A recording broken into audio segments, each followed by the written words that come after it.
महान पुरुष की जो परिभाषा है वो इस आधार पर मानी गई है कि जीवित व्यक्ति को महापुरुष नहीं माना जाता है। उस जीवित व्यक्ति के पूरे जीवन संघर्ष को उसका पैमाना बना के कि उसने अपने जीवन में समाज के लिए क्या किया, प्रदेश के लिए, देश के लिए, दुनिया के लिए क्या किया, उसी को आधार बना के उनको महापुरुष माना जाता है। प्यारे साथियों, मैं भगवान गौतम बुद्ध से लेकर जिनको दुनिया में माना जाता है, कौन भगवान बुद्ध को याद करते हुए अहिंसा के लिए, सत्य के लिए, प्रेम के लिए, करुणा के लिए, दया के लिए, त्याग के लिए, जिनको विश्व के अंदर जाना जाता है, उन महामानव तथागत बुद्ध से शुरू करता हूँ। महामानव तथागत बुद्ध जगत गुरु सतगुरु रविदास जी महाराज, भगवान वाल्मीकि महाराज, गुरु नानक देव, संत कबीर, नारायण गुरु संत गाडगे जी महाराज, ईवी पेरियार रामा नायकर स्वामी, पेरियार नरैया यादव, छत्रपति साहू जी महाराज, राष्ट्रपिता ज्योतिबा फूले,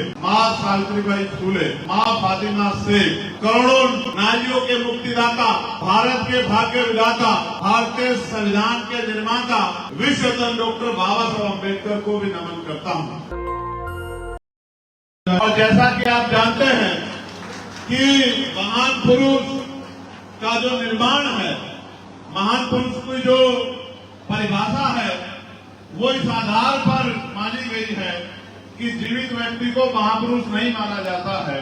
उस जीवित व्यक्ति के पूरे जीवन संघर्ष को उसका पैमाना बना के कि उसने अपने जीवन में समाज के लिए क्या किया, प्रदेश के लिए, देश के लिए, दुनिया के लिए क्या किया, उसी को आधार बना के उनको महापुरुष माना जाता है। तो जिन महापुरुषों के मैं नाम लूंगा, मैं इस तमाम जो पूरी जमात यहाँ इकट्ठा हुई है, इनसे आग्रह करूंगा नौजवान साथियों से कि वो इन महापुरुषों को जरूर पढ़ें। जिनको मैं महापुरुष को कह रहा हूं वो आपके महापुरुष हैं, है या नहीं, ये बताओ। उनको पढ़ना है, उनको जानना है, उनके विचार पर चलना है। और जिस दिन आपने ये काम कर दिया, मैं आपको लिख के देता हूं कि आपकी गुलामी की बेड़ियां सदियों सदियों के लिए कट जाएंगी। मेरी बात को आप याद रखें। प्यारे साथियों, मैं ये भी जानता हूं कि नौजवानों को थोड़ी सी तकलीफ होगी, बार बार उठना पड़ेगा, लेकिन यही तो आपकी परीक्षा है। पुलिस के लोग हैं, मीडिया के लोग हैं, LIU के लोग हैं, वो ये देखेंगे कि चंद्रशेखर आजाद ने जो बात कही उसके लोग उस बात पे कितना पहरा देते हैं या उसकी बात को इग्नोर करके अपने हिसाब से काम करते हैं। तो कष्ट तो होगा, लेकिन आज आपको साबित करके दिखाना है कि आप मेरी बात पर पहरा देते हैं और मेरी बात को छोटी नहीं पड़ने देते। इस बात को आपको दिखाना। इसलिए मैं आपसे कहूंगा कि जहां जगह मिले वहीं बैठे रहो, और जहां जगह है वहां बैठने का काम करो, जिससे कि आपके बैठने से कई सारी चीजें जो लोगों के दिमाग में है वो स्पष्ट हो जाएं और हमारी बात आगे के लिए मजबूत हो जाए। प्यारे साथियों, मैं भगवान गौतम बुद्ध से लेकर जिनको दुनिया में माना जाता है, कौन भगवान बुद्ध को याद करते हुए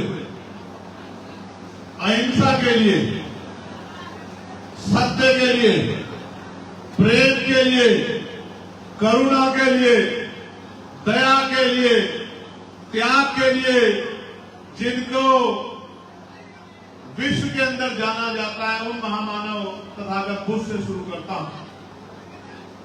महामानव तथागत बुद्ध जगत गुरु सतगुरु रविदास जी महाराज, भगवान वाल्मीकि महाराज, गुरु नानक देव, संत कबीर, नारायण गुरु संत गाडगे जी महाराज, ईवी पेरियार रामा नायकर स्वामी, पेरियार नरैया यादव,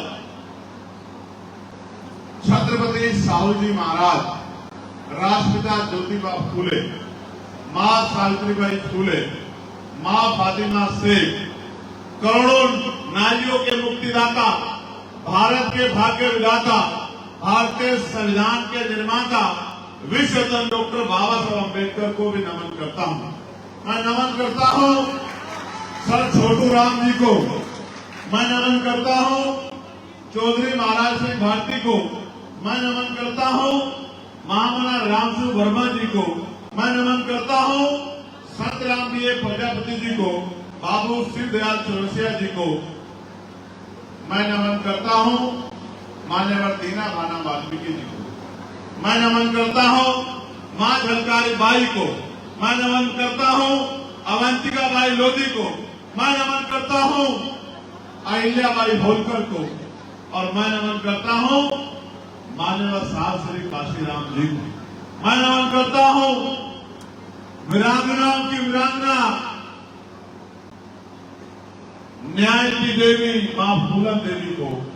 और मैं आप सबका भी आजमगढ़ मंडल की क्रांतिकारी धारा जो बहुजन आंदोलन की सबसे मजबूत नींव रही है, मैं इस पूरी धरती को नमन करता हूं। नेशनल दस्तक की आपसे गुजारिश है कि अगर इसको बचाना चाहते हैं तो नेशनल दस्तक को सब्सक्राइब करने के लिए रेड कलर के सब्सक्राइब बटन को दबाएं, फिर बेल आइकन की घंटी दबाएं।